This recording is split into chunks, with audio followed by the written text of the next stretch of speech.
अस्सलाम वालेकुम student, here is Abdul Rahman, clinical psychologist. और मैं जो आपका टीचर हूँ यहाँ पे आपका जर्नल मेथड ऑफ़ टीचिंग जो सब्जेक्ट है वो मैं आपको पढ़ा रहा हूँ। तो कुछ स्टूडेंट रिक्वेस्ट कर रहे थे, सर काइंडली आप हमें जो जर्नल मेथड ऑफ़ टीचिंग है उसके ऊपर आप हमें नोट्स बना के दें या फिर वीडियो लेक्चर आप हमें एक बना दें।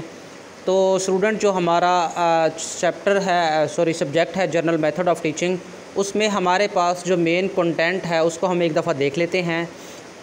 उसमें सबसे पहले जो चैप्टर नंबर 1 है, यूनिट नंबर 1 है, वो इंट्रोडक्शन ऑफ़ टीचिंग है कि इंट्रोडक्शन टू टीचिंग कि टीचिंग होता क्या है, टीचिंग में कौन कौन सी चीज़ें होती हैं, एक टीचर की क्वालिटीज़ क्या होती हैं, बेस्ट जो क्लासरूम मैनेजमेंट कैसे होती है।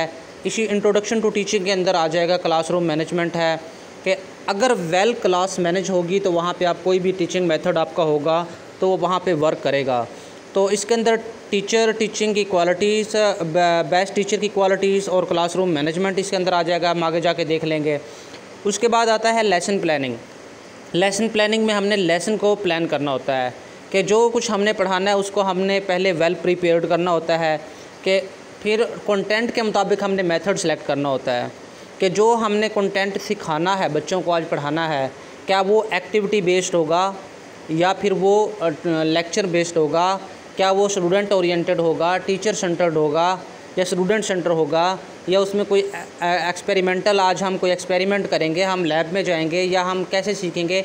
It depends on the topic and depend on the content कि जो कंटेंट होगा, जो टॉपिक होगा, उसके मुताबिक जो है हम आपका वो मेथड जो है, वो लेसन है, वो लेसन को प्लान करेंगे। और लेसन जो है वो प्लान करेंगे हम कि हमने कैसे पढ़ाना है, हमारे लेसन के ऑब्जेक्टिव क्या होंगे, हम क्या सिखाना चाह रहे हैं, इस लेक्चर के बाद बच्चे क्या कुछ सीखेंगे, तो उसको शुरू कहाँ से करना है, बीच में अगर आपने गैप लेना है तो वो कहाँ पे लेना है, उसके बाद आपने उसको एंड कैसे करना है, उसको कौन कौन से मेथड आपने उसके अंदर यूज़ करने हैं, टीचिंग का कौन सा मेथड यूज़ कर सकते हैं, एक करेंगे, मल्टीपल करेंगे आप मेथड, या 2 मेथड यूज़ करेंगे, जितने भी आप करना चाहें कंटेंट के मुताबिक। और उससे हट के ये होगा कि जो आपने मतलब मेथड से हट के आपने उसमें AV एड्स वगैरह कौन से यूज़ करने हैं, या फिर आप उसको लेबॉर्ट्री में करवाएंगे तो आपने लेबॉर्ट्री में कौन कौन से टूल यूज़ करने हैं। आप एक मुकम्मल प्लानिंग करते हैं जब भी आप एक लेक्चर स्टार्ट करते हैं। तो लेसन प्लानिंग, इसके बारे में भी हम आगे जाके सीखेंगे। उसके बाद है स्टूडेंट मोटिवेशन कि स्टूडेंट को मोटिवेट करना बहुत ज़रूरी है। आप कितना अच्छा लेसन तैयार करके आएँ, स्टूडेंट मेंटली तौर पे मोटिवेट नहीं है तो फिर वो कुछ नहीं सीख पाएंगे। और अगर आपने लेक्चर पढ़ा दिया है तो बाद में भी स्टूडेंट को मोटिवेट करना है कि वो पढ़ते रहें, आगे बढ़ते रहें और अपनी कामयाबी की तरफ वो गामज़न रहें। इसको भी हम देखेंगे। उसके बाद है इंक्वायरी मेथड, जो मुख्तलिफ़ मेथड ऑफ़ टीचिंग है वो यहाँ से शुरू होते हैं। इंक्वायरी मेथड है, इंक्वायरी मेथड के अंदर 2 मेथड आते हैं, एक इंडक्टिव है और दूसरा डिडक्टिव है। जो इंडक्टिव है वो जाता है स्पेसिफ़िक टू जर्नल।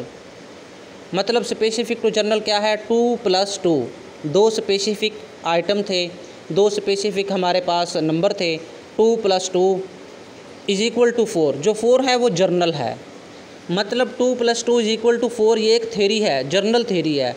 जो 4 है वो आपकी थेरी है। अगर आपके पास बिलफ़र्ज़ आप किसी के बारे में कोई थेरी देते हैं, आपके पास मुख्तलिफ़ सारी ऑब्ज़र्वेशन होगी, हिस्ट्री होगी, कंटेंट होगा, वो मल्टीपल स्पेसिफ़िक पार्ट्स का कंटेंट जब आप उसको इकट्ठा करके एक जगह पे ले आते हैं तो वो जर्नल बन जाता है। और जो थेरी होती है ना वो जर्नल होती है। तो क्यों जर्नल होती है? क्योंकि थेरी जो पाकिस्तान में पढ़ाई जाएगी वो इंडिया में भी वही थेरी चलेगी, अमेरिका में भी वही थेरी पढ़ाई जाती है। किसी भी चैप्टर में आप थेरी देख लें, किसी सब्जेक्ट में देख लें आप, तो वो उस सब्जेक्ट की थेरी होती है वो ओवरऑल होती है। जो ओवरऑल चीज़ होती है ना उसको हम जर्नल कहते हैं कि ये जर्नल है, ये जर्नली बात है, ये कॉमन बात है, जर्नल बात है, ओवरऑल पॉपुलेशन के लिए होती है मतलब वो। तो जब आप स्पेसिफ़िक टू जर्नल जाते हैं तब आप मुख्तलिफ़ मिनिमम जो छोटे छोटे ऑप्शन होते हैं, स्पेसिफ़िक ऑप्शन होते हैं, आप उनको इकट्ठा करके एक जगह पे प्रेजेंट करते हैं, उसको एक जगह पर लेकर आते हैं। अच्छा, दूसरा जो होता है इसमें इंक्वायरी मेथड में वो होता है डिडक्टिव। डिडक्टिव जो होता है वो जर्नल टू स्पेसिफ़िक जाता है। मतलब एक बंदे ने थ्योरी पेश की है तो आपने उस थ्योरी के सिंगल पार्ट्स की तरफ जाना है और उसको कंफर्म करना है कि इस थ्योरी में उसने जितना भी कंटेंट दिया है क्या वो कंटेंट वैलिड है या नहीं है। यानी आप उसमें से मल्टीपल हाइपोथेसिस निकाल के उसके ऊपर आप डिस्कशन कर सकते हैं। अब टीचर पे डिपेंड करता है कि वो 2 + 2 = 4 पढ़ाता है या 4 को डिवाइड करता है मुख्तलिफ पार्ट्स में। अब 4 1 + 1 + 1 + 1 भी 4 हो सकता है, और 2 + 2 भी 4 हो सकता है, 1 + 3 भी 4 हो सकता है, 3 + 1 भी 4 हो सकता है, 4 + 0 भी 4 हो सकता है।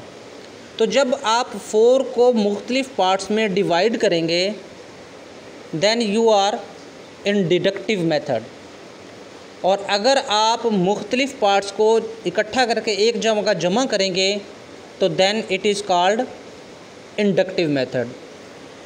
अच्छा, इसी इंक्वायरी मेथड के अंदर एक और आता है साइंटिफिक मेथड। साइंटिफिक मेथड ये होता है कि वो साइंटिफिक मेथड जो है उसकी प्रॉपर डेफिनेशन ये है कि जो साइंटिफिक मेथड होता है वो एक प्रॉब्लम को उठाता है, उस प्रॉब्लम के ऊपर वो क्वेश्चन बनाता है। उस क्वेश्चन के बाद साइंटिफिक मेथड में आपके पास हाइपोथेसिस होता है। हाइपोथेसिस को फिर आप ऑब्ज़र्व करने के लिए, कंफर्म करने के लिए डेटा कलेक्ट करते हैं। डेटा कलेक्ट करके डेटा को एनालाइज करते हैं। एनालाइज के बाद आपके पास रिज़ल्ट आते हैं। वो आपका प्रॉपर साइंटिफिक मेथड होता है। यानी साइंटिफिक मेथड एक साइंसी तरीके से रिसर्च करना कि ये प्रॉब्लम कहाँ से आया है, क्यों आया है, उसका आंसर ढूंढने के लिए हम उसकी डिटेल एनालिसिस करते हैं, उसके पॉसिबल सलूशन निकालते हैं। पॉसिबल सलूशन को हम हाइपोथेसिस कहते हैं। फिर हाइपोथेसिस के ऊपर हम डेटा कलेक्ट करते हैं। फील्ड में जाके अपने हाइपोथेसिस को कंफर्म करना है, मतलब ये हाइपोथेसिस ट्रू है या ये रिजेक्ट होगा, दूसरा ट्रू हो जाएगा। तो जब हम मुख्तलिफ़ किस्म के हाइपोथेसिस को टेस्ट करते हैं डेटा कलेक्शन के ज़रिए, उसको हम कहेंगे साइंटिफिक मेथड। इसी के इंक्वायरी मेथड के अंदर एक और आता है प्रॉब्लम सॉल्विंग मेथड। आपने बचपन में देखा होगा जब हमारे पास वो बचपन में कायदे आते थे ना, या अखबार आते थे। आज भी अखबार के ऊपर ना एक वो मैजिक लर्निंग बना होता है, तो उसके ऊपर उसको हम उर्दू में गोरख धंधा कहते हैं। जिस उसके ऊपर लिखा होता है रास्ता तलाश करें। यानी उसमें मुख्तलिफ़ किस्म के ना वो जो होते हैं हर्डल्स होती हैं, रुकावटें होती हैं, और उसको आपने फाइंड आउट करके वहाँ से आपने अपना रास्ता तलाश करना होता है मुख्तलिफ़ जगहों से गुज़रते हुए। तो प्रॉब्लम सॉल्विंग क्या है कि एक स्टूडेंट को कोई प्रॉब्लम दिया जाए, वो उसके ऊपर मतलब ख़ुद ना अपना दिमाग खपाता रहे और एट दी एंड वो अपने सलूशन की तरफ पहुंच जाए। ठीक है, कि इस प्रॉब्लम का ये सलूशन बनता है। तो जब वो बार बार उसके ऊपर एक्सरसाइज करेगा, इसको हम कहते हैं ट्रायल एंड एरर लर्निंग। यानी ट्राई करें, एरर आएगा, फिर ट्राई करें, फिर एरर आएगा। ट्राई करते जाएंगे, एरर मिनिमाइज़ होते होते पहले 10 आपने ट्राई लिए हैं, 10 के 10 एरर आ सकते हैं। दूसरी में 9 आएंगे, 8 आएंगे, 7 आएंगे, 6 आएंगे। इसी तरह ट्राई करते करते एट दी एंड जो एरर है वो ज़ीरो हो जाना है और आप अपने आंसर या गोल जो है उसकी तरफ आप पहुंच जाएंगे। प्रॉब्लम सॉल्विंग में ये होता है कि आप मतलब मुख्तलिफ़ किस्म के प्रॉब्लम दिए जाते हैं, तो आप उसके ऊपर ट्राई करते हैं, करते रहते हैं, और एट दी एंड आप उसके आंसर की तरफ चले जाते हैं। अच्छा, ये जो चैप्टर यूनिट 4 है, इसको इंक्वायरी मेथड ये यहाँ पे क्लोज़ हो जाएगा। उसके बाद हम आएंगे एक्टिविटी मेथड। मतलब एक्टिविटी मीन कि आपने कुछ एक्टिविटी करनी है, कुछ परफॉर्म करना है, आपने कोई एक्सपेरिमेंट करना है, आपने अपने हाथ से कोई काम करना है। और पाकिस्तान में इस मेथड पे बहुत कम काम हो रहा है। अक्सर स्टूडेंट जो हैं, टीचर आते हैं, लेक्चर देते हैं और चले जाते हैं। स्टूडेंट को कोई प्रैक्टिकल वर्क नहीं दिया जाता। अब स्टूडेंट होते हैं वो 4 CGPA के साथ ना उनका इंजीनियरिंग होता है, लेकिन उनको इंजीनियरिंग में ना बेसिक मशीन की मतलब ना किसी काम का पता नहीं होता। किसी पुर्जे को कौन सा कहाँ पे लगना है, को क्या काम कहाँ पे होना है, उन स्टूडेंट को कोई पता नहीं होता। क्योंकि उनके पास activity work, practical work, lab work बहुत कम होता है। साइंस के स्टूडेंट देख लें, उनको ये तो पता होगा कि फ़लाँ जो केमिकल है उसका फार्मूला क्या है, लेकिन अगर उनको हम मटेरियल प्रोवाइड कर दें तो वो उसको बना नहीं सकेंगे। उस फार्मूले से जो चीज़ बनती है, उस फार्मूला के अगर हम उसको मतलब पानी का फार्मूला H2O है, ठीक है ना, तो यानी हाइड्रोजन के 2 आइटम और ऑक्सीजन का 1 आइटम मिलके पानी बनाता है। तो अगर कुछ स्टूडेंट साइंस के ऐसे भी होंगे कि अगर आप उनको हाइड्रोजन के 2 आइटम दे दें और आप उनको ऑक्सीजन का वो दे दें, 1 आइटम दे दें, तो उनको ये नहीं पता होगा अब इससे पानी कैसे बनना है। उनको ये नहीं पता इसमें एक्सपेरिमेंटल टूल जो पैराटस वो कौन कौन से यूज़ होने हैं। उनको उनके नाम शायद पता हो, लेकिन उनको ये ना पता हो इसका नाम ये है, इसका नाम ये है और इसको ऐसे यूज़ करना है, पहले ये चीज़ डालनी है, बाद में ये चीज़ डालनी है, तो उससे फिर ये पानी बनेगा। तो मतलब क्या है कि एक्टिविटी जो है वो बहुत कम है हमारे पाकिस्तान की एजुकेशन सिस्टम के अंदर। ये सबसे बेस्ट मेथड है मेरे ख़्याल में कि बच्चे को ना आप एक्टिविटी करना सिखाएं, वो ख़ुद एक्टिविटी करे, उसके ऊपर काम करे, उसको सीखे, उसको समझे। एक्टिविटी बेस्ड मेथड वालों का जो नज़रिया है वो ये कहते हैं कि जो मैंने पढ़ा है वो मैं भूल सकता हूँ, जो मैंने देखा है वो मुझे याद रहेगा लेकिन किसी भी वक्त वो भूल जाएगा, जो मैंने सुना था वो भी मैं भूल सकता हूँ, और इससे हट के जो मैंने किया है ना शायद वो मैं नहीं भूल पाऊँगा कभी भी। क्योंकि जो काम बंदा हाथ से कर लेना वो बंदे को बहुत कम होता है कि वो भूलता है। तो ये एक्टिविटी बेस्ड मेथड है। उसके आगे होगा डिस्कशन मेथड। डिस्कशन मेथड में ये होता है कि आप ग्रुप में इकट्ठे हो जाते हैं, ग्रुप डिस्कशन होती है, एक या दो से ज़्यादा स्टूडेंट होते हैं, वो मिल के इकट्ठे बैठ जाते हैं, मुख्तलिफ़ आइडियाज़ को डिस्कस करते हैं। तो उस डिस्कशन से कुछ आइडियाज़ आपके पास होते हैं, कुछ दूसरे के पास होते हैं। जब वो आप एक दूसरे से डिस्कस करते हैं तो उसके आइडियाज़ आपके पास चले जाते हैं, आपके आइडियाज़ उसके पास आ जाते हैं। तो इससे आपकी लर्निंग जो है वो स्ट्रॉन्ग हो जाती है। बहुत अच्छा मेथड है, ये होना चाहिए। ये भी बहुत कम होता है हमारे स्कूल कॉलेजेस में। अगर स्टूडेंट डिस्कशन करना भी चाहें तो टीचर उनको डांट के चुप करवा देते हैं, उनके ऊपर वो टॉपिक के ऊपर डिस्कशन ज़्यादा देर नहीं करते। और दूसरा ये है कि प्रॉपर स्टूडेंट को शुरू से अगर डिस्कशन का मौका दिया जाए, एक उनके अंदर जमहूरी रवैया क्रिएट होता है। लेकिन हमारे यहाँ ये होता है कि जब अगर टीचर कह दे कि इसके ऊपर डिस्कस करें तो हर स्टूडेंट बोल रहा होता है, इतना शोर हो जाता है, क्लास में खप डल जाती है कि किसी को किसी की आवाज़ नहीं आ रही होती, और क्लास रूम मैनेजमेंट जो है वो बहुत बुरी तरह से मुतासर होता है। और इसलिए मैं चाहता हूँ कि ना ये जो मेथड है डिस्कशन मेथड, ये शुरू से करवाया जाए ताकि बच्चों को पता हो कि जब कोई एक बोल रहा हो उसमें बात नहीं करनी, और अगर वो पॉइंट नोट कर ले अपना, जहाँ पे उसने डिस्कशन करनी है, उसने अपना आर्गू देना है, उसने अपने दलाइल देने हैं, तो उस वक्त वो क्या करे कि वो अपना जो है उसको वो लिख के रख ले नोट को, जब कोई स्टूडेंट बोल रहा हो, और जब उसकी बारी आए अपनी बारी पे वो उन नोट्स को डिस्कस करे। आपने अक्सर देखा होगा कि पाकिस्तान के टीवी प्रोग्राम वगैरह होते हैं तो उन पे कुछ जो मंझे हुए या आप कह लें कि समझदार जो होते हैं ना एंकर, वो अपनी बारी पे बोलते हैं लेकिन उनके हाथ में ना कॉपी पेंसिल होती है, तो वो साथ साथ ना पॉइंट सुनते रहते हैं मुखालिफ के या दूसरे बंदे के या साथ वाले एंकर के, और जहाँ जहाँ पे उनको एतराज़ होते हैं वो अपने एतराज़ात को साथ साथ लिखते रहते हैं। अच्छा, उसके बाद आ जाएगा कोऑपरेटिव मेथड कि आप एक दूसरे से कोऑपरेट करें, ठीक है ना। वो चाहे मटेरियल हो, चाहे वो टीचिंग मटेरियल है, नॉन टीचिंग मटेरियल है, बुक्स हैं, नोट्स हैं, चाहे वो आपका एक्सपेरिमेंटल लैब के अंदर कोई मटेरियल है, आपके लैपटॉप है, लैपटॉप का कोई अंदर आपके पास मटेरियल है। तो जब वो आप एक दूसरे से कोऑपरेट करते हैं तो उस कोऑपरेशन से भी आपको बहुत सारी लर्निंग मिलती है। उसके आगे टीचिंग स्किल हैं कि कौन कौन सी टीचिंग स्किल जो होनी चाहिए टीचर के पास। एक टीचर जब टीचिंग करता है तो उसके अंदर कौन कौन सी टीचिंग स्किल्स होनी चाहिए, ये चैप्टर हम डिस्कस करेंगे यूनिट 8 में। और यूनिट 9 जो होगा वो हमारा होगा टीचिंग टूल्स, कि टीचिंग के अंदर कौन कौन से जो टूल्स हैं वो यूज़ किए जाते हैं। AVA मेथड है, मतलब आप ऑडियो वीडियो जो टूल्स हैं वो कौन कौन से हो सकते हैं, मुख्तलिफ़ किस्म के प्रोजेक्ट हो सकते हैं। शुरू में हमारे यहाँ तो तख्ता स्याह होता था जिसे हम ब्लैक बोर्ड कहते हैं, तो वो होता था, आज वाइट बोर्ड आ गए हैं, प्रोजेक्टर आ गया है। उससे हट के मतलब और भी बहुत सारी चीज़ें हो सकती हैं। अगर बच्चों को सिखाना हो तो बच्चों को पढ़ाना हो, अगर आपने ABC सिखानी है तो ABC के आप मतलब मुख्तलिफ़ किस्म के जो वो आजकल खिलौने मिलते हैं वो ले आएँ। अच्छा, फिर आप उन खिलौनों को प्रेजेंट करें, वाइट बोर्ड पे आके कर दें, टेबल पे कर दें टीचर अपने। तो इस तरह के मुख्तलिफ़ AVAs होते हैं जो टीचिंग टूल्स होते हैं, जो मुख्तलिफ़ जगह पे यूज़ होते हैं ड्यूरिंग टीचिंग, मतलब तो उसके ऊपर डिस्कशन करेंगे। तो इस लेक्चर को मैं स्टॉप करता हूँ यहाँ पे, और इंशाल्लाह जो नेक्स्ट लेक्चर होगा ना उस पे हम सब्जेक्ट वाइज ना शुरू कर देते हैं इसको। अच्छा स्टूडेंट, जो हमारे पास पहला चैप्टर है वो है इंट्रोडक्शन टू टीचिंग, कि टीचिंग का हमने इंट्रोडक्शन करवाना है, टीचिंग क्या होती है। सबसे पहले तो डेफिनेशन आ जाएगी टीचिंग की कि टीचिंग क्या होती है। उसके बाद कॉन्सेप्ट ऑफ इफ़ेक्टिव टीचिंग है कि जो इफ़ेक्टिव टीचिंग है वो कब होगी, जब स्टूडेंट वेल मोटिवेटेड होंगे, सीखने के लिए तैयार होंगे, टीचर का जो सब्जेक्ट लेसन है वो पूरी तरह से प्रिपेयर्ड होगा, लेसन की प्लानिंग अच्छी तरह से हो चुकी होगी, और फिर एनवायरनमेंट जो है वो भी पीसफुल होगा, क्लासरूम का एनवायरनमेंट डिस्टर्ब नहीं होगा, प्रॉपर लाइट बिजली इंतज़ाम सारा कुछ, टेम्परेचर हर चीज़ वो ओके होगी, तो तब जाके आपकी इफ़ेक्टिव टीचिंग होगी। उसके बाद रोल ऑफ टीचर है फॉर कंड्यूसिव लर्निंग एनवायरनमेंट, एक टीचर जो है वो कंड्यूसिव लर्निंग एनवायरनमेंट कब दे सकता है, तो उसके बारे में मतलब होगा कि एक टीचर जो है उसके पास कंड्यूसिव लर्निंग एनवायरनमेंट, एक अच्छी जो लर्निंग एनवायरनमेंट है वो एक टीचर कब दे सकता है, कैसे प्रोवाइड कर सकता है।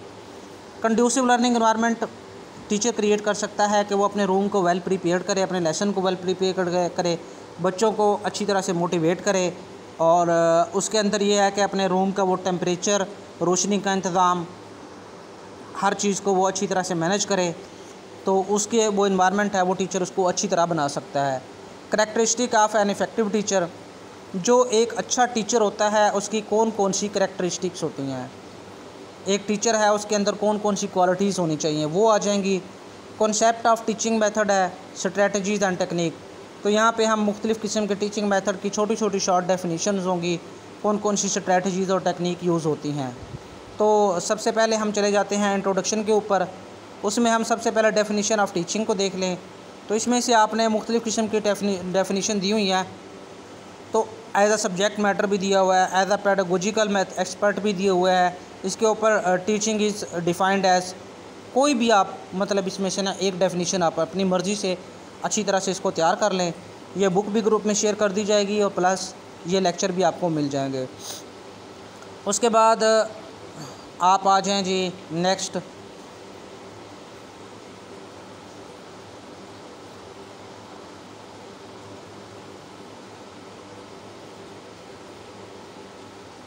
स्टूडेंट की परफॉर्मेंस को असिस्ट किया गया, यहाँ पे इसको आप छोड़ दें। आप नेक्स्ट आ जाएं the concept of effective teaching, कि जो इफ़ेक्टिव टीचिंग है वो क्या है, इसकी आप कोई ना कोई एक डेफिनेशन तैयार कर लें। और उसके बाद there are various aspect of effective teaching such as, तो ये आपने आस्पेक्ट जो हैं 5 वो तैयार कर लेने हैं। अच्छा, इफ़ेक्टिव मीनिंग अ क्लासरूम, मतलब क्लासरूम की जो है वो इफ़ेक्टिवली प्रिपेयर्ड हो, starting each class with the clear objective, आपके पास क्लियर ऑब्जेक्टिव होने चाहिए। जब आप न्यू क्लास स्टार्ट करते हैं तो आपके पास क्लियर ऑब्जेक्टिव होने चाहिए कि आपने करना क्या है। अच्छा, उसके बाद है engaging student with questioning strategies, आप अपने स्टूडेंट को इंगेज करके रखें कि वो क्वेश्चनिंग करते रहें, आप उनसे क्वेश्चनिंग करते रहें, वो आपसे क्वेश्चनिंग करते रहें, आप उनको इस चीज़ में इंगेज रखें ताकि स्टूडेंट बोर ना हो जाएं। आप उनसे मुख्तलिफ़ किस्म के क्वेश्चनिंग जो है वक्तन फ़क्तन क्लास में स्टार्ट करते रहें। Consolidating the lesson at the end of period, मतलब जब ही आपका लेक्चर एंड होता है, पीरियड एंड होता है, तो आप उनसे पूछें कि आपने क्या सीखा है इस लेसन से, आप कोई प्रॉब्लम हो तो वो हमें बता दीजिएगा।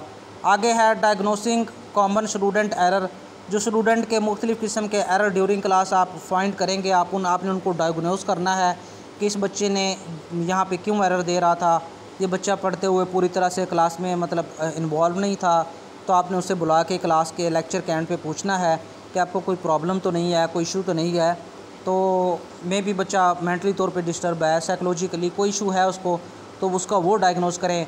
या कोई बच्चा है वो पूरी तरह से मतलब क्लास में असरअंदाज नहीं हो रहा, तो आप उसके सुने, मे भी उसको हेयरिंग इशू हो, उसके कान में ख़राबी है, परमानेंट है या आर्जी है, तो आप उसको अपने पास बुलाएं, पास बिठाएं ताकि वो अच्छी तरह से सुन सके। किसी बच्चे के आई साइट का इशू हो, वो क्लास में प्रॉपर तौर पे तवज्जो नहीं दे पा रहा, तो आप उस बच्चे को अपने पास बुलाएं, सामने बिल्कुल वाइट बोर्ड के सामने आप उसको ला के बिठाएँ। तो जो भी एरर आपको नज़र आएंगे स्टूडेंट में क्लास के एंड पे आपने उनको भी डायग्नोज करना होता है, तब जाके एक जो टीचिंग है वो एक इफ़ेक्टिव टीचिंग जो है वो बनेगी। ठीक है, उसके बाद आप इसको इफ़ेक्टिव टीचिंग और इसके ये जो वेरियस आस्पेक्ट हैं यहाँ तक इसको रहने दें। उसके बाद आप आ जाएं जी next, role of a teacher for conducive learning environment. एक टीचर जो है वो एक कंड्यूसिव जो है वो क्लासरूम कैसे बना सकता है, वेल लर्निंग क्लासरूम वो कैसे प्रिपेयर कर सकता है, तो उसकी जो एरियाज़ ऑफ रिस्पॉन्सिबिलिटीज़ हैं आपने इनको देख लेना है। इसको आपने जो ऊपर से थोड़ा सा मतलब ना इसको डिफ़ाइन करके, teaching is a multi faceted profession है, the teacher have to perform many role, teacher के बहुत सारे रोल्स होते हैं, क्लास में कोई और रोल होता है, क्लास के बाहर टीचर का कोई और रोल हो सकता है, बाहर वो बच्चों के साथ खेल रहा होता है, बाहर वो टीचरों के साथ बैठा होता है, क्लास में उसका कोई और रोल होता है, स्कूल से बाहर उसका कोई और रोल हो सकता है। तो आपके पास जो टीचर है उसके मुख्तलिफ रोल होते हैं, तो उसको हर रोल के मुताबिक अच्छी तरह से अपने आप को पेश करना होता है। तो क्लास में वो अपने आप को कैसे वेल प्रिपेयर्ड और क्लासरूम को कैसे वो कंड्यूसिव क्लासरूम एनवायरनमेंट बना सकता है, इसमें जो एरियाज़ ऑफ रिस्पॉन्सिबिलिटीज़ हैं आपने उनको देखना है, और ये सारे एरियाज़ ऑफ रिस्पॉन्सिबिलिटी हैं वो आपने अच्छी तरह से इनको तैयार कर लेना है और ये साथ में लिख देने हैं। इसके लिए इतना ही काफ़ी है। अगर आप आगे मज़ीद लिखना चाहें तो जो टीचिंग नॉलेज है, क्रिएटिव क्लासरूम एनवायरनमेंट है, रोल मॉडलिंग है, मेंटोरिंग है, साइन ऑफ ट्रबल है, तो इनको आप थोड़ा सा देख लें। आगे है कंड्यूसिव क्लासरूम एनवायरनमेंट, वो और उसके कुछ ख़ास पॉइंट दिए हुए हैं। अगर आप इतना भी ऊपर लिख दें तो इतना भी काफ़ी है, इसको आगे लिखने की ज़रूरत नहीं है। और अगर आप चाहें कि आपने कंड्यूसिव क्लासरूम एनवायरनमेंट के सिर्फ आस्पेक्ट जो पूछे जाएँ वो लिखने हैं, तो फिर आपने इसको 3.2 को देख लेना है, और इसमें से जो नीचे जितने भी पॉइंट दिए हुए हैं इनमें से आपको जितने याद हो सकते हैं वो आपने लिख देने हैं, और इतना ही काफ़ी है कंड्यूसिव लर्निंग एनवायरनमेंट के लिए। ये इतना ही काफ़ी है। आगे है characteristic of an effective teacher. एक इफ़ेक्टिव टीचर की कौन कौन सी करैक्टरिस्टिक होनी चाहिए, एक इसकी डेफिनेशन इनमें से कोई एक कर लें। ये 4-5 डेफिनेशन यहाँ पे दी हुई हैं। उसके बाद पर्सनल क्वालिटीज़, टीचर की पर्सनल कौन कौन सी क्वालिटीज़ होनी चाहिए, इनको आप अच्छी तरह से देख लें। ये कॉमन सी बातें हैं कि टीचर को लॉयल होना चाहिए अपनी क्लास के साथ, अपनी टीचिंग के साथ, प्रोफेशन के साथ। उस सेट के टीचर ईमानदार होना चाहिए, टीचर का मॉरल जो एटीट्यूड है वो अच्छा होना चाहिए, उसको उसकी मोरालिटी लेवल हाई होना चाहिए, वो ईमानदार हो, वो वक्त का पाबंद हो। ये हम कॉमन सी चीज़ें हैं जो शुरू से पढ़ते आ रहे हैं कि वो उसकी पर्सनल क्वालिटीज़ होती हैं टीचर की। उसके बाद क्या होना चाहिए, ये जो 4-5 क्वालिटीज़ नीचे दी हुई हैं ये आपने लिख लेनी है कि फेयरनेस होना चाहिए, स्टूडेंट्स का सब के साथ फेयर हो। ये ना हो कि किसी को सपोर्ट कर रहा हो बच्चे को तो किसी के साथ नेगेटिव एटीट्यूड हो टीचर का, उसका पॉजिटिव एटीट्यूड हर वक्त होना चाहिए। प्रीपेयर्डनेस होनी चाहिए कि वो ख़ुद से अपने लेक्चर को प्रिपेयर करके अच्छी तरह से। उसके बाद है पर्सनल टच, वो पर्सनल टच दे बच्चों को, उनके नाम से पुकारे, तो बच्चे को अच्छा लगेगा कि टीचर मेरी तरफ मुतवज्जे है, टीचर को मेरे नाम का भी पता है, टीचर मुझे अच्छी तरह से जानता है, मेरा टीचर ये वो। आगे क्रिएटिविटी है, टीचर के अंदर क्रिएटिविटी होनी चाहिए, किसी भी प्रॉब्लम का वो अच्छे तरीके से सलूशन दे। कोई भी बच्चा उससे कोई भी बात पूछे तो उसके पास उसका सलूशन होना चाहिए। आगे विलिंगनेस टू एडमिट मिस्टेक, अगर कोई वो मिस्टेक करता है तो उसको सॉरी भी करना चाहिए, और उससे जो गलती होती है वो उसको एक्सेप्ट भी करे वहाँ पे। आगे फॉरगिविंग है कि अगर बच्चा कोई गलती करता है तो टीचर को चाहिए कि वो फ़र्स्ट टाइम या सेकंड टाइम उसको वार्निंग दे और उसको माफ़ कर दे, और उस फर्स्ट टाइम से उसके ऊपर सज़ा नाफिज ना करे। रेस्पेक्ट है, टीचर को रिस्पेक्ट करनी चाहिए अपनी ज़ात की भी और बच्चों की भी। आगे है हाई एक्सपेक्टेशन है, टीचर की अपनी जो अचीवमेंट है उसके बारे में उसकी हाई एक्सपेक्टेशन होनी चाहिए कि मैंने बच्चों को ये कुछ सिखाना है, ये बनाना है, ये पढ़ाना है। अच्छा, आगे कंपैशन है, सेंस ऑफ बिलोंगिंगनेस है कि टीचर का अपने साथ, मतलब इन चीज़ों को, ये 11 पॉइंट बनने हैं, आप 10 पॉइंट इसके अंदर हाई एक्सपेक्टेशन तक यहाँ तक आप इसको कर लें, बस ये काफ़ी है, इतना सा ही काफ़ी है। जो बेस्ट टीचर है उसकी कौन कौन सी क्वालिटीज़ होनी चाहिए। आगे है इसकी प्रोफेशनल क्वालिटीज़, टीचर के अंदर प्रोफेशनल क्वालिटीज़ कौन कौन सी होनी चाहिए एज अ प्रोफेशन। अगर कोई पूछे कि ये टीचर मतलब इसका जो प्रोफेशन है उसके अंदर उसकी कौन कौन सी क्वालिटीज़ होनी चाहिए, उनको हम थोड़ा सा देख लेते हैं। सॉरी, यहाँ पे मुझसे पेज जो है वो मिसप्लेस हो गया है, उसको मैं देख लूँ दोबारा से। जी, प्रोफेशनल क्वालिटीज़ वो होनी चाहिए, उसके अंदर कौन कौन सी होनी चाहिए आप इनको थोड़ा सा देख लें।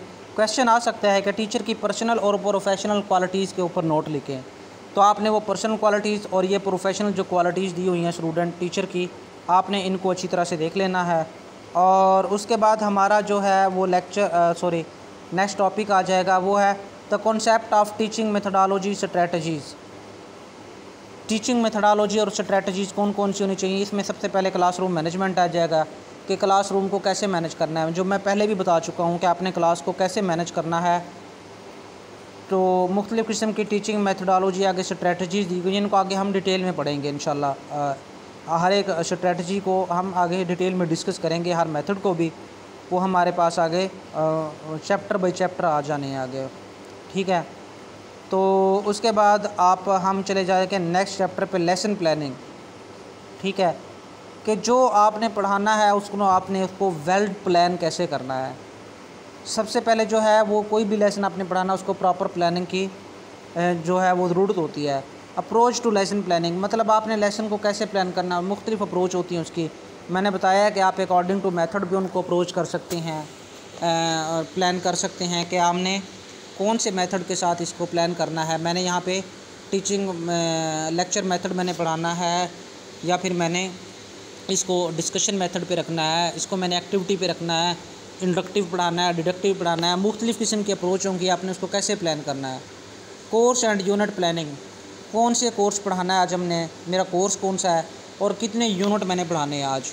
अगर एक यूनिट पढ़ाना है तो उस एक यूनिट की प्रॉपर प्लानिंग करें आप, 2 पढ़ाने हैं तो 2 की प्लानिंग करें। ये ना हो कि आप एक की प्लानिंग करके आएँ और वहाँ पे आके आप 5 यूनिट बच्चों को पढ़ा दें। तो जो पहले की प्लानिंग तो होगी वो आपने अच्छी तरह से पढ़ा लेना है, बाकी जो 4 यूनिट आप पढ़ाएंगे उनकी प्रॉपर प्लानिंग नहीं होगी तो वो बच्चे नहीं सीख पाएंगे। वीकली और डेली प्लानिंग है, आपने जो प्लानिंग करनी है वो वीकली बेसिस पे करनी है, डेली बेसिस पे करनी है। डेली लेक्चर जो है उसकी भी आप डेली की प्रीपेयर्डनेस करें, वीकली भी करें कि आज मैंने एक चैप्टर पढ़ाना है और पूरे वीक में मैंने 5 चैप्टर क्लोज़ करवाने हैं और छठे दिन मैंने जो है वो टेस्ट लेना है। ठीक है, तो वीकली प्लानिंग भी आप अपनी साथ साथ करते रहें। स्टेप्स कौन कौन से हैं लेसन प्लानिंग के वो हम देख लेते हैं। तो लेसन प्लान फॉर्मेट, उसका फॉर्मेट क्या होना चाहिए वो हम देख लेते हैं आगे। अच्छा, लेसन प्लानिंग जो है उसका जो प्रोसेस है वो क्या है कि मैंने क्या करना है। What do I want student to learn, मैंने स्टूडेंट को क्या सिखाना है। What teaching and learning activity will I use, मैं कौन सी एक्टिविटी मतलब यूज़ करूँगा लर्निंग में ताकि बच्चे अपने वहाँ पे जो मेरा चैप्टर है जो मैंने पढ़ाना है उसमें मैं कौन सी एक्टिविटी यूज़ करूँगा। आगे है how will I check for understanding, मैं कैसे चेक करूँगा कि बच्चों ने पढ़ लिया है। मैं क्वेश्चन पूछूँगा या आखिर पे मैं बच्चों को एक क्वेश्चनेयर दूँगा या बच्चों से आगे आखिर में डिस्कशन करूँगा, कैसे पता चलेगा मुझे कि मैंने बच्चों को जो सिखाया वो बच्चों ने सीखा या नहीं सीखा। आगे है डिज़ाइनिंग अ लेसन प्लान, आपने कैसे डिज़ाइन करना है। सबसे पहले आपने इंट्रोडक्शन देना है कि मैंने पढ़ाना क्या है। आगे डेवलपमेंट है, डेवलपमेंट में आपने वो तमाम चीज़ें डेवलप करनी है जो जो आपने सिखानी है। कंक्लूजन देना है आखिर पे कि मैंने जो जो पढ़ाया उसका ये कंक्लूजन है। आखिर में आपने आस्किंग क्वेश्चन करनी है, क्वेश्चन आपने पूछने हैं बच्चों से, आपने वो क्वेश्चन तैयार करने हैं कि मैंने फिर इस चैप्टर में से कौन कौन से क्वेश्चन बनते हैं जो मैंने पढ़ाया इसमें से मैं बच्चों से पूछूंगा। उसके बाद समरीज़ है, आपने उसको समराइज़ करना है, मेन पॉइंट आपने वो बता देने हैं बच्चों को। बच्चों जो हमने सब्जेक्ट पढ़ा इसके मेन ये पॉइंट थे। नेक्स्ट लेसन कौन सा होगा या इसमें से हमें कौन सा नेक्स्ट लेसन मिलता है आपने वो बताना होता है। अच्छा, दी पोस्ट प्लानिंग स्टेज इसको आप छोड़ दें बेशक बस। आगे है अप्रोच टू लेसन प्लानिंग, कौन कौन सी अप्रोच है। 3 to 5 लेसन ऑब्जेक्टिव है कि आपने जो लेसन प्लानिंग है वो उसके ऑब्जेक्टिव के बेस से या कंटेंट बेस से कवर करना है या एक्टिविटी मतलब आपने कोई करवानी है, लेक्चर देना है, ग्रुप वर्क है, प्रॉब्लम सॉल्विंग, कौन कौन सा मतलब आपने एक्टिविटीज़ वहाँ से या कौन से मेथड से आपने उसको यूज़ करना है। रिसोर्स एंड मटेरियल नीडेड, आपको कौन कौन सा रिसोर्स और मटेरियल है जो चाहिए है। अगर आप एक लेसन प्लान करने जा रहे हैं वो सबसे पहले आपने उसके ऑब्जेक्टिव लिखने हैं। ऑब्जेक्टिव के बाद आपने कंटेंट कौन कौन सा कवर करना है। उसके बाद आपने मेथड है वो लेक्चर मेथड करना है, ग्रुप डिस्कशन करनी है, प्रॉब्लम सॉल्विंग कौन सा मेथड यूज़ करना है। आगे आपने मटेरियल कौन कौन सा चाहिए होगा, आपको कोई टेक्नोलॉजी चाहिए, कोई आपको मतलब जो होता है प्रोजेक्टर वगैरह चाहिए डिस्प्ले के लिए, वाइट बोर्ड चाहिए, क्या चाहिए होगा। टाइमिंग कौन सी होगी, मतलब किस टाइम लेक्चर देना है और कितने टाइम का लेक्चर होगा। ये बहुत इंपॉर्टेंट चीज़ होती है कि स्टूडेंट को आप 2 बजे का टाइम दें लेक्चर का और स्टूडेंट 2 बजे तैयार होकर अपना सारा काम छोड़ के आके बैठें और आप जाके लेक्चर शुरू कर दें जाके 3 बजे फिर जाके। तो स्टूडेंट जो उस वक्त अपना सारा काम काज छोड़ के मेंटली प्रीपेयर्ड होकर आए होंगे तो वो 3 बजे तक तो बैठे बैठे आपके इंतज़ार में वैसे ही बोर हो जाएंगे। तब आप बेशक जितना अच्छी मर्जी लेक्चर तैयार करके आ जाएँ तो स्टूडेंट ने उस तरह से नहीं सीखना जो उन्होंने 2 बजे अपना टाइम सेट किया हुआ था, क्योंकि मेंटली तौर पे वो 2 बजे के लिए सेट थे, 3 बजे के लिए वो सेट है ही नहीं मेंटली तौर पे। उसके बाद ये है कि आपने कितनी देर का लेक्चर देना है। 1 घंटे का लेक्चर है तो आप उसको 1 घंटे में कवर करें। 1 घंटे का लेक्चर जब 2 पे जाएगा तो दूसरा घंटा आप तो लगाएंगे लेकिन वो स्टूडेंट नहीं लगाएंगे। आगे out of class work and assessment, जो क्लास का वर्क होगा उसकी और उसकी प्रॉपर असेसमेंट आप कैसे करेंगे, जो जो आपने क्लास में सिखाया है पढ़ाया है आप इसको देख लीजिएगा। ठीक है, तो ये आपका क्वेश्चन बन गया है। और नेक्स्ट है डेली एंड वीकली प्लानिंग। आपने डेली बेस की प्लानिंग कैसे करनी है, वीकली कैसे करनी है, इसके बारे में ये मुख्तलिफ नीचे जो चीज़ें लिखी हुई हैं इनको थोड़ा सा देख लीजिएगा। आगे है स्टेप्स इन लेसन प्लानिंग, कौन कौन से आपने स्टेप्स लेने हैं लेसन प्लानिंग में। सबसे पहले है आउटलाइन लर्निंग, ऑब्जेक्टिव है कि मैंने मतलब सबसे पहले अपने ऑब्जेक्टिव लिखने हैं कि मैंने क्या सिखाना है। डेवलप द इंट्रोडक्शन, आपने इंट्रोडक्शन डेवलप करना है किसी चैप्टर का।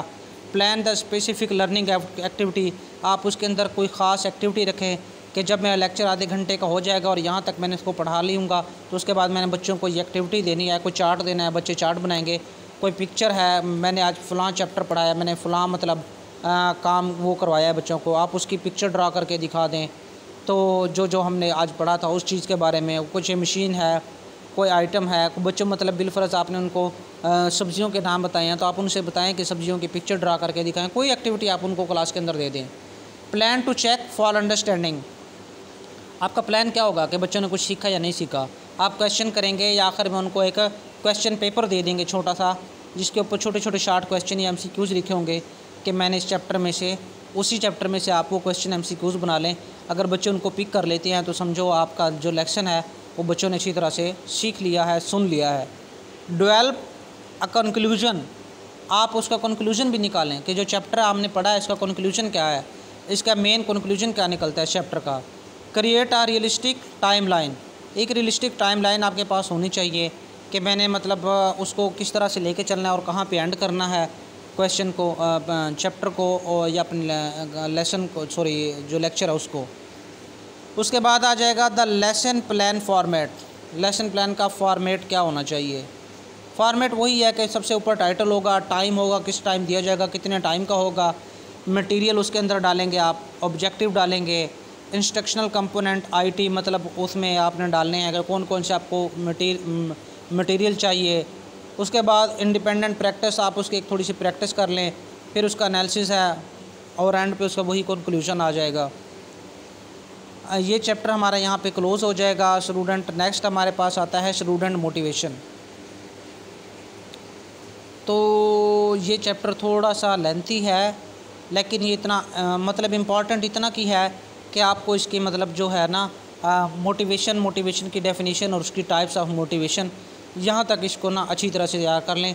आगे थेरीज जो हैं वो बहुत ज़्यादा हैं और लेंथी भी हैं, और अगर स्टूडेंट किसी को आती हैं वो करना चाहे तो ठीक है, जो लेकिन मैं कहूँगा कि जो स्टूडेंट है उसकी जो मोटिवेशन और टाइप्स ऑफ मोटिवेशन के ऊपर ज़्यादा फोकस किया जाए। अक्सर क्वेश्चन जो है वो यहीं से बनता है।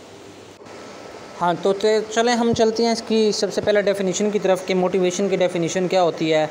ऐसी कोई भी चीज़ मतलब जो आपको काम करने की सलाहियत को बढ़ाए या आपको मोटिवेट करे उस काम करने के लिए, उसको हम मोटिवेशन कहेंगे। तो डेफिनेशन इसमें से कोई एक तैयार आप कर लें डेफिनेशन मोटिवेशन की।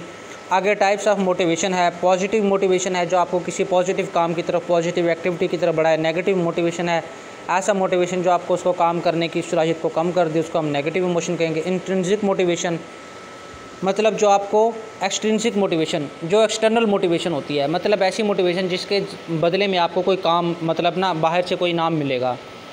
हम बच्चे को कहते हैं आप ये काम करें, आपको टॉफ़ी देंगे, हम गेम खेलने के लिए मोबाइल देंगे, ये एक्सटर्नल चीज़ें हैं। तो ये एक्सटर्नल एक्सट्रिंसिक मोटिवेशन आ जाएगी। उसके बाद इंट्रिंसिक मोटिवेशन है कि जब आपको कोई इंटरनल सेटिस्फेक्शन मिले, जैसे हम नमाज़ पढ़ के हम कहते हैं नमाज कल्ब का सुकून है, दिल का सुकून है, तो वो हमें इंटरनली सेटिस्फाई करती है। कोई भी काम आप ऐसा करते हैं जिसको आपको मेंटली तौर पे सेटिस्फेक्शन मिलती है, मॉरलिटी आपकी हाई होती है, आपका अंदर से कोई थोड़ा सा दिली सुकून मिलता है, तो उसको हम इंट्रिंसिक मोटिवेशन कहेंगे। आगे थ्योरीज ऑफ मोटिवेशन है, इसको उन्होंने वैसे तो शार्ट करके दिया हुआ है, बिहेवियरिस्टिक अप्रोच है, ह्यूमनिस्टिक अप्रोच है। इसको आप ना बिहेवियरल, ह्यूमनिस्टिक और कॉग्निटिव, ये 3 पर्सपेक्टिव दिए हुए हैं, आप इनको थोड़ा सा देख लीजिएगा अगर कुछ स्टूडेंट देखना चाहे, वरना टाइप्स ऑफ मोटिवेशन तक आप इसको चैप्टर को आप वहीं तक ही रहने दें। Factor influencing the development of student motivation, ये क्वेश्चन बन सकता है कि कौन कौन से फैक्टर हैं जो स्टूडेंट की मोटिवेशन को इम्पैक्ट करते हैं। तो ये थोड़े से फैक्टर आप इनको देख लीजिएगा। और इसके बाद हम इस चैप्टर को यहाँ पे क्लोज़ करेंगे, क्योंकि उसके बाद हमारा शुरू हो जाएगा इंक्वायरी मेथड। यहाँ पे मेथड ऑफ़ टीचिंग शुरू हो जाएंगे, हम उनकी तरफ जाएंगे। जो नेक्स्ट लेक्चर होगा मेरा वो सारा इन्हीं मेथड के ऊपर होगा। Best wishes.